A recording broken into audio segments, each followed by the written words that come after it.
Hi everyone, welcome back. Today we're going to be talking about the ejection seat switch from Total Controls, in particular how I've gone about mounting it centrally to my motion rig platform.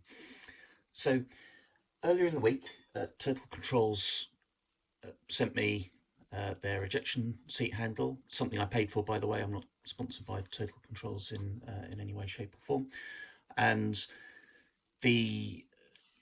what I've done here, by the way, is remove the base plate. We'll come on to that in a second because that's integral to the solution. But the idea with this thing is you've got a couple of switches on the side. I'm guessing like safety switches to arm the ejection seats handle. I guess it's a momentary switch on the side there. But you have this flexible. It's semi-rigid, but you can deform it, bend it in and out, front and back, and things like that. But the idea with this is it sits in the central seat area through the cutouts to give the pilot the ability to quickly grab and initiate the ejection procedure. And you in the sim, I think you do it like 3 times, 3 pulls, and if you can see that moving there, the idea is that you pull this in the case of an emergency and start the ejection process. The default base plate on this comes with holes at cutouts either end, basically designed that you can put an M8 bolt through and attach it to the profile of your rig, something like that. But if you think about it, your average typical rig is going to have profile either side of the pilot seat, not in the middle. And in my case, yes, I do have this MonsterTech mounting system using 4080 profile and custom bracket at the top there to go to the pilot seat, and then the VP Force Rhino base mounting base there for obviously my stick. You might have a different joystick, and finding room to attach this base plate is proving to be something of a problem. If I just turn this, let's just move this to one side. If I turn the mounting point round there and put the Rhino back on top, this is all set up to be in the right position for me, my body shape, the length of my arms, etc. ergonomically, which I've covered on previous videos. I don't really want to be moving this Rhino base further out, up and down, unless I make some changes to the gooseneck extension here.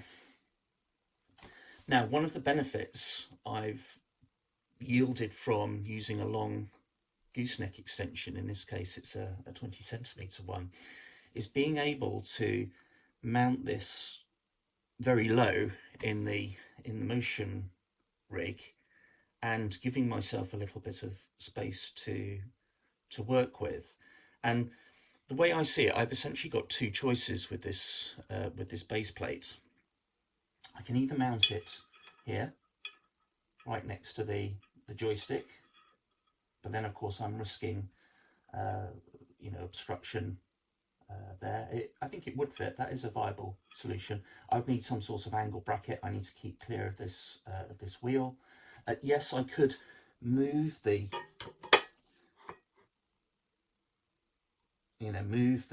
Rhino base that way round, but of course note that if I do that, the base of this extension here has moved further away from the mounting points and therefore the pilot. So I'm going to have to be reaching out further to grab that. I can pull it in a little bit on the bracket there, but I'm not sure that's an ideal solution. I might be able to make that work. I'm not entirely sure. But what I've opted for ultimately is I've removed the base plate from the ejection seat switch and drilled in some holes for M8 bolts and countersunk kits like so. And the idea being that I'm going to try mounting it on top the profile like that, and then obviously put the these bolts back in. Countersunk, by the way, to keep them low enough in the bracket that they don't interfere with the this printed circuit board that's at the base of the switch. But you might have noticed that there's some spacers on the bracket as well. So as long as I'm not risking shorting out any terminals, we should be good there. I have to obviously be very careful about that. So yes, I've taken this bracket outside.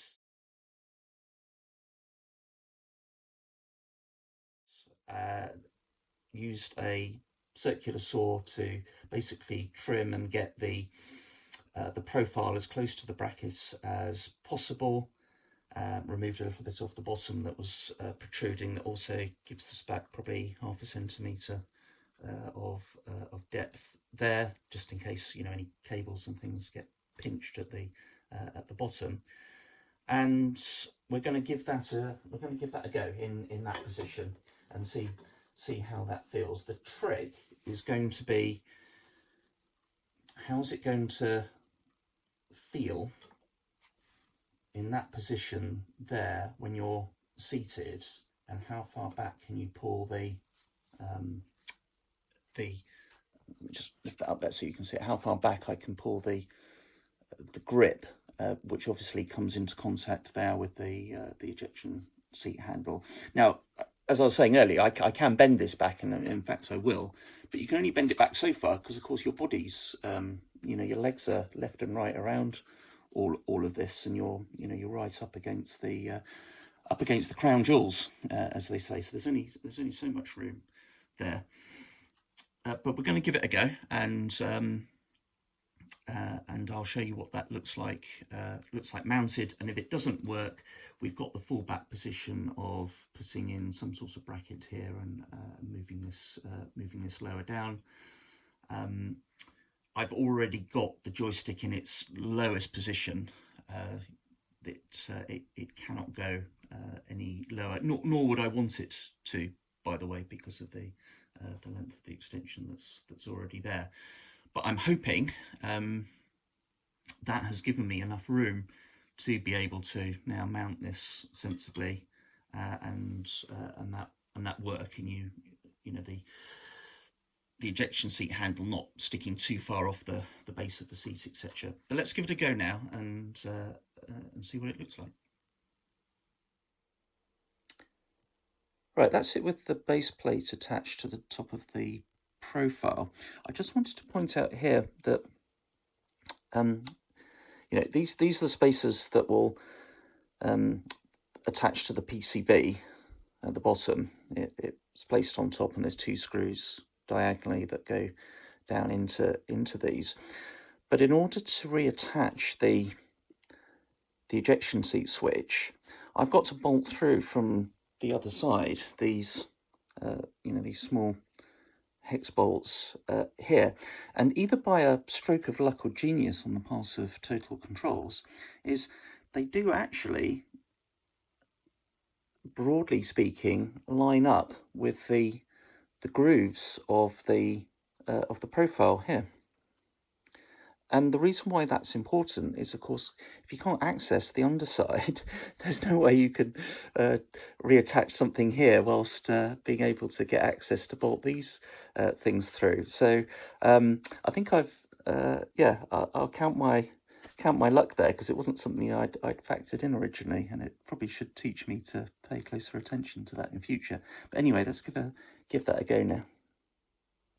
Okay, there we go with the PCB attached, and as I rotate round looking at the clearance there, I think it is clear, but I'm not quite happy with that level of clearance, particularly as the motion rig is obviously going to be putting some stresses and strains on different bits. So what I think I'll do is unscrew the PCB now and just countersink those M8 bolts a little bit deeper into the bracket, just to be on the safe side, and potentially put a little washer to lift the PCB up slightly, So I'm going to go ahead and do that now.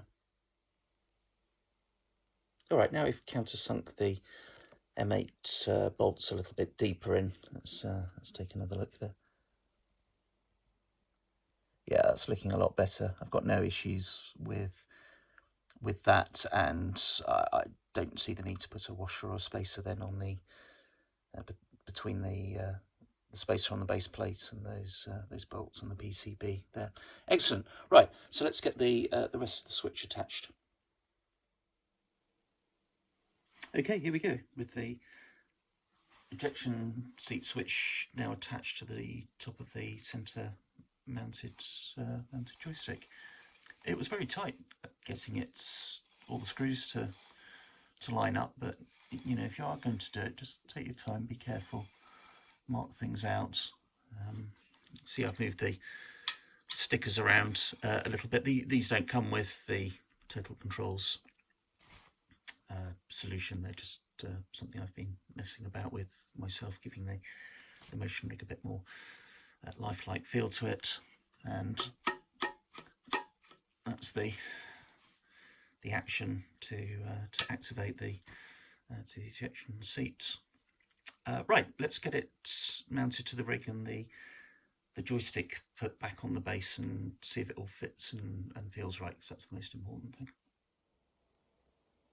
Okay, so there we have it mounted to the seat and the motion rig. I'll just try and give you a view from different angles there.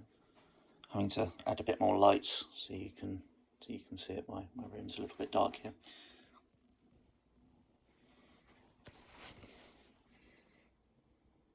Now my first thoughts were, my gosh, that's actually quite high. You know, you can see it relative to the grip. But to give you kind of context, the position of the flight grip, the cyclic grip on the Rhino base there, you know, it's not far off me resting my wrist and arm off of my right leg and being able to comfortably get the grip.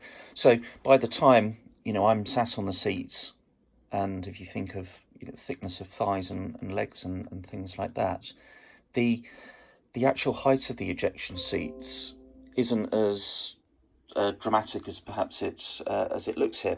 I had a quick look online as well, different ejection seat models from, you know, the likes of Martin Baker and manufacturers like that, and there seems to be quite a variance between the height of the middle ejection seat handle, depending on the era, the make and model, and things like that. And something like a Phantom F4, for example, it's really low down, you know, almost level with the base of the seat. But more modern jets, it seems to be a lot higher. So I don't know whether that's something that they've adapted to over time, because obviously the Phantom is of a much older era. By pinching the switch ejection seat handle close together at the bottom, it also keeps the handle away from my inner thighs, which would otherwise feel quite annoying. You know, if there was lateral pressure there, you can feel it between your legs, but by pinching the bottom close together and bending it back, as you can see there, it's not really a problem at all. It's barely noticeable. And you know, obviously one thing you want to be able to do is move the joystick and cyclic to its rearmost position without it being, you know, overly obstructed. And pretty much you can. I would say it's not. There's going to be a little bits, I don't know, a centimetre at the most, probably not even that, difference, and I could actually pull the ejection seat handle back a bit further, but I don't feel the need to, if that makes sense. It's obviously quite a dramatic manoeuvre for an aircraft to be fully pulling back on the joystick, so that shouldn't be a problem there. And if it is, it's something that I could always adjust for with curvature inside of the the sim, so that this rearmost position is giving the the full deflection of the aircraft. But other than that, yeah, really happy with how it's turned out. I do still have the option, of course, of adding the bracket like we were talking about earlier, and potentially mounting the ejection seat handle lower. I'm not going to do that now. I'm going to just see if I can get used to the handle in the position that it's currently in, and by doing that, it means the bottom of the switch would need to come forward about 1.5 inches as well, which is something that I didn't really want to do, because there's, I think, a bigger risk of collision with the joystick extension there. The only thing I am going to have to do is the red toggle switch cover you see on the left hand side there. That doesn't open fully, or even to a position that you can access the switch below it. It's colliding basically with the seat cushion of the chair. So I'm either going to have to remove that red cover or rotate it 90 degrees. I'll try the rotation first. But yes, other than that, that's what we're going to be flying now for the next few weeks, and yeah, see if it works, and if that's comfortable. You'll notice since my last video, I've actually mounted the other Total Controls peripheral device that they're well known for, these multifunction displays, which are designed for the Apache helicopter. They've got more buttons than for example, the well-used Thrustmaster Cougars. We've got the throttle and button box attached on the left-hand side there. You'll notice that it's still using a desk mount, and it's clamped onto a piece of profile that comes off the side of the central profile portion. And the reason for that is, of course, it gives me the option to move that to my desk if I need to. Yeah, so I'm not having to unscrew and completely remount those devices if I need to. The collective now mounted in its correct position. And what else can I show you since the last updates? Oh, I've put a trackpad in on the side here. It's not connected at the moment. Forgive my poor cable management. I will get that sorted. But yeah, to be able to use mouse control, which you sometimes have to do when in the pilot and seated position. Obviously, things, yeah, you could use a wireless mouse or rollables or things like that, but if the motion rig is moving, you run the risk of that affecting the cursor and things like that. Seatbelt tension on the back, that's rigged up. It needs tightening up, and I need to make an emergency stop button for that device. Also, probably the next thing on my project list is the arms that are holding the seatbelt aren't really ideal. They're designed for a more static harness type system, not the belts running through those. I've ordered a couple of, I believe they're called keel rollers, but designed for trailers to put boats and jet skis on and things like that to allow that to run freely. So I'll come up with some custom solution there to better mount the 4-point seat harness.